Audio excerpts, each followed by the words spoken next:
Welcome to the Black Appalachian Coalition's podcast entitled Blac Re-Membering, where we will bring to you the heavy and the hope across the Ohio River Valley.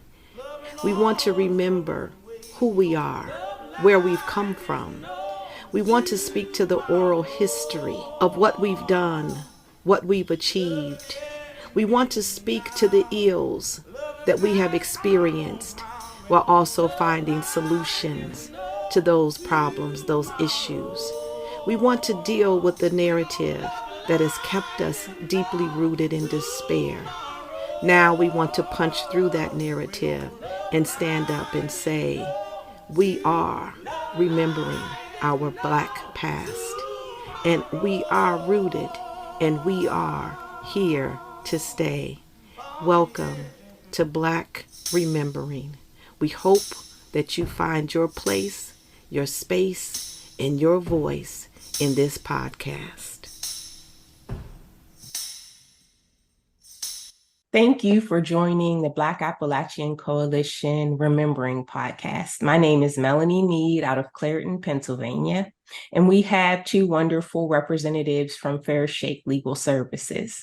I also want to remind you to please attend our second annual virtual Black Policy Summit that will occur July 21st and 22nd.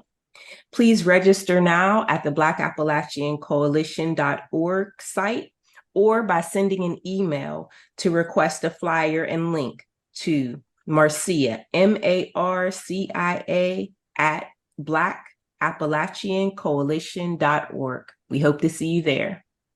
Thank you all. I first want you to introduce yourselves. Tell me your name, where you're from, and what role you play in life and in your communities. My name is Shawn, Shanta, but I go by Shawn. I am originally from Pittsburgh, but I live in Beaver County, PA, which is about 25 minutes north of Pittsburgh, and a lot different than Pittsburgh. I am a mother of three. I am the community democracy coordinator. It is a extremely fun role. Fairshake is an amazing organization that provides a lot of support and resources to environmentally just communities. Specifically in my role, I get to go out and engage with individuals like you, partners, different organizations that are looking to just work together to bring programs for individuals in these communities so that they're hopeful and they can be a part of their decision making. One of our programs is our community ambassador program, and a lot of other things that we do. We come up with very creative things and work with different partners to figure out what the community wants and how can we support them and bringing it to action. So thank you for that. Meagan, tell us a little bit about yourself. Sure. So lovely to be here. So my name is Meagan Neibler, and I am our Community Democracy Program Manager with Fairshake. I am originally from the Philadelphia area, from Allentown, but have lived in Pittsburgh for about 10 years, as well as lived out in the state of Washington for about 7 years. And once I had my two kids, Pittsburgh just kind of reeled me back in like it does for so many of us. So I live in the South Hills of Pittsburgh. Now I have two kids. I have a very elderly dog as well. And my role here is to both help support Shawn and the work that she's doing directly in communities, as well as be providing kind of technical assistance and coaching to communities and groups across the Ohio River Valley, in Pennsylvania and Ohio and West Virginia, so that they can really turn their ideas into action. Thank you so much. I really appreciate it. And I know that the work that I've done here in Clairton with air quality issues and the Clairton at the U.S. Clairton Coke Works, I wouldn't have been able to do it without understanding from the legal perspective. And I know that a lot of citizens aren't as fortunate as me that where they have the time to dedicate to attend meetings, attend listening sessions, and learn a lot more. What would you say that Fairshake has done for communities like ours to encourage our community members who aren't taking a lot of action right now in what's going on with the poor air quality, as well as the poor policies that allow this to continue? It's such a great question, Melanie, and you're not alone. So Shawn and I are both newish to this world of environmental justice. We've both done work in different areas of justice, Shawn coming from mental health, myself coming from reproductive health fields. And coming into these roles, I think for both of us, we're still trying to figure out, how does somebody do this, right? How do you know what meetings to go, what websites to find permits at, what you're even looking at when you're reading permits? What is a zoning code, right? And so through our community democracy work, one of our goals is to help people understand, how are decisions made about the things that you care about? What are your natural strengths that you can be part of those decisions, and not just be part of those decisions, but like figure out levers that you can pull so that these things don't happen again in the future. Because it is challenging to work through these systems. And it's really frustrating, but it doesn't have to be that way. And there are things and solutions that communities can do to change what's happening around them. Mm-hmm. And also, just to piggyback, one of the things you did mention, you said that a lot of individuals don't have the time to dedicate to attending meetings, and a lot don't have the time, and a lot don't know when the meetings are, and what the culture of the meetings. So that is one of the things that in our community ambassador programs, we kind of like work with individuals in educating them on how their local government runs. So when our meetings, how their local government is structured. And also, you mentioned they don't have the time. Time is very valuable. Things are expensive. So we do compensate with a stipend to help support if you need childcare to be a community ambassador and attend our meetings. And you're passionate about your community. And we think about like all those things that would prevent us from going to be involved in our community. How can we alleviate some of that to be supportive so that individuals can be have a voice in their community? I think that's one of the wonderful things about what Fairshake does, because a lot of the community feel as if they should know, and many people don't know. And it's not just economic lack of reason why that's the lack of knowledge. It's also just a contributing factor. That's how the government and the system was made, that not everyone could reach and access and pull levers. So that's why I think the work that you all do is so vital and refreshing for a community that is being taken advantage of by industry and sometimes overlooked by policymakers. So I am excited. I think that one of the things that you mentioned about policy not being so clear and the people not having the time, the ambassador program would allow for families to do that. And as you mentioned, how would they know? And in a case like ours in Clairton, I don't have a library. I can post a flyer, but I would have to get permission from the director. Our library is actually privately funded by the USX Clairton Cookworks. So there's a lot of politicization about and power that takes on. So we don't have a local space to talk about environmental justice. And we live in an environmental justice community.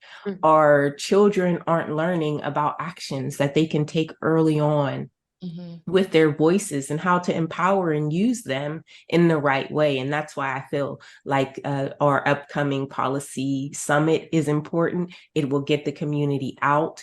And I also feel that it's important for them to know that they are being put in situations where it is a disadvantage. It makes it more difficult to attend meetings and take action. And what you all provide is an easier access to take steps. And I think that will encourage people to participate. Those stipends can alleviate some stress and also provide comfort because you know where your child is and you know that they're safe and you can focus and attend to the information properly.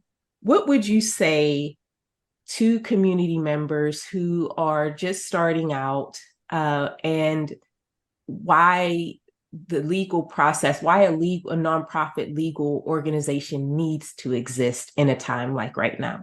Yeah, that's a great question. So Fairshake, we're an environmental law and justice nonprofit. Our mission and our values is really that everyone should have access to the tools of change and be part of decisions about their air and the water and the places where they live, work, and play. Shawn and I both work very closely with our legal team. So we have a number of environmental attorneys who provide pro bono and sliding fee scale environmental legal representation. This is so critical because we know that so many people who are most harmed by the decisions that have been made about their air and water and decisions don't have the money to go and afford an attorney who is like hundreds of dollars per hour. And so that is really why Fairshake came to be, is how can we make sure that everybody has access to that environmental attorney if and when they need one. So our attorneys do incredible work from everything from, drinking water contamination to air pollution issues to lead poisoning from rental units to, new industries being proposed in your neighborhoods. And they will do that work. They will continue to do that work. And as Shawn often says, like, they're the emergency room doctors, right? You don't go to the ER unless you are like hurt and you need to go to the ER. And that's kind of like our attorneys too. And so from there, we wanted to, as an organization, be able to be that preventative medicine doctor as well. And so that grew our community democracy program that Shawn and I get to work on, right? How can we help communities be healthy from the beginning so that they don't need to go to the ER in the future? And so what we get to do through our community democracy work is to find those, those proactive levers, whether it be just building community and getting that community gathering space, like you were mentioning earlier, Melanie, to finding, and advocating for new nuisance ordinances so that there's less dust and soot falling on your cars in your jungle gyms. Or maybe it's community benefit agreements and advocating for those, like in some of our communities. Maybe it's learning about zoning and what your current zoning means and what are other communities doing in their zoning that helps them stay healthy.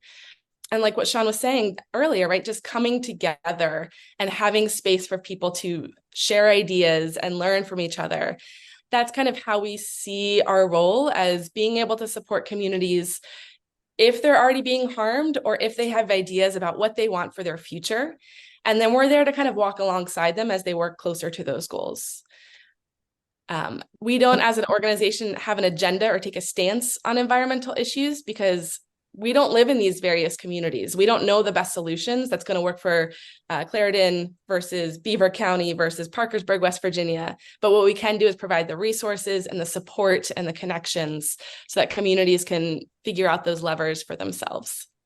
Thank you. Thank you so much for that, because I think that it also, will encourage people to attend our second annual virtual Black Policy Summit, because I think that once people realize their presence can change actions, and as well realize also they don't have to do it alone. There are some things that others can do and they are good at. So use your skill and we'll meet you where you are. That's what I hear you all saying. And that's why I'm so excited about the role you all play with us at the Black Appalachian Coalition, and as well the role you will play with the Policy Summit in helping them to understand how their stories can impact policy, but it is a consistent and a motivated action. So Shawn, did you want to share anything more, or would you want to talk about Beaver? I know that recently they announced that there's going to be an electric arc by USX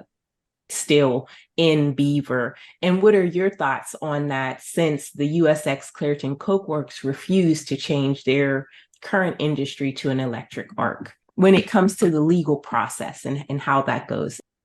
As a community member, as an individual who lives in Beaver County, I'm not hopeless because I know we have great partners and programs and so many things out there. And I learned about Justice 40 last year attending the Black Appalachian Policy Summit. I feel like there's always someone making a decision about Beaver County who doesn't live, breathe, work in Beaver County, and that impacts us, that impacts me, that impacts how I feel, that impacts how I live, that impacts my health.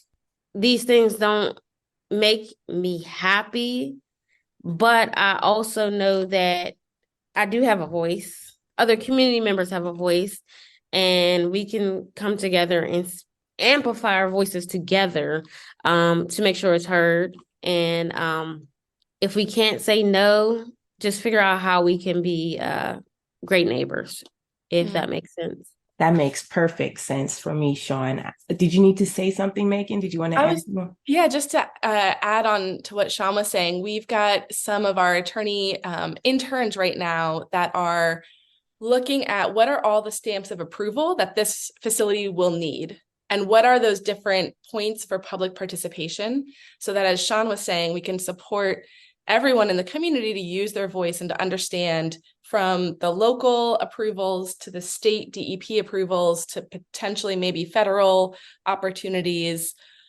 so that they don't have to do that legwork on the back end of understanding these systems, because I don't understand. They're really hard to understand, but hopefully we can help kind of lay that the puzzle pieces out for folks to make it easier. Thank you so much. And I think that so many in our community can relate. And that's what actually positioned me to action. I returned and I saw that there was little information about what was going on, and not many community voices were active. And I wondered why. And come to find out, there wasn't a space available. And up to this point, since 2013, there hasn't been any active elected officials making space available.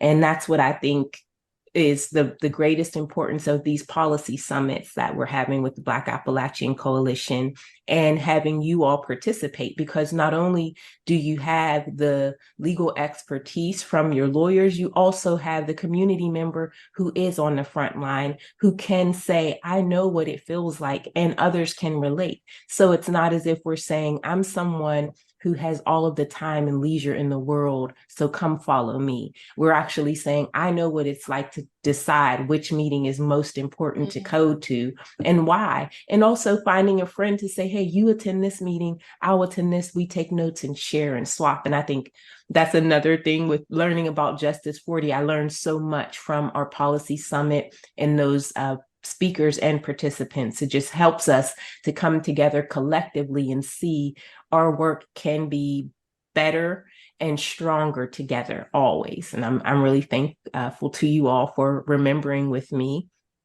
I don't believe there are any other questions that I need to ask. We just want to encourage everyone to please sign up, register, and participate in the Black Policy Summit upcoming July 21st and 22nd. And take a look at our website to learn more about the organizations and speakers that we will have. Thank you all again so much.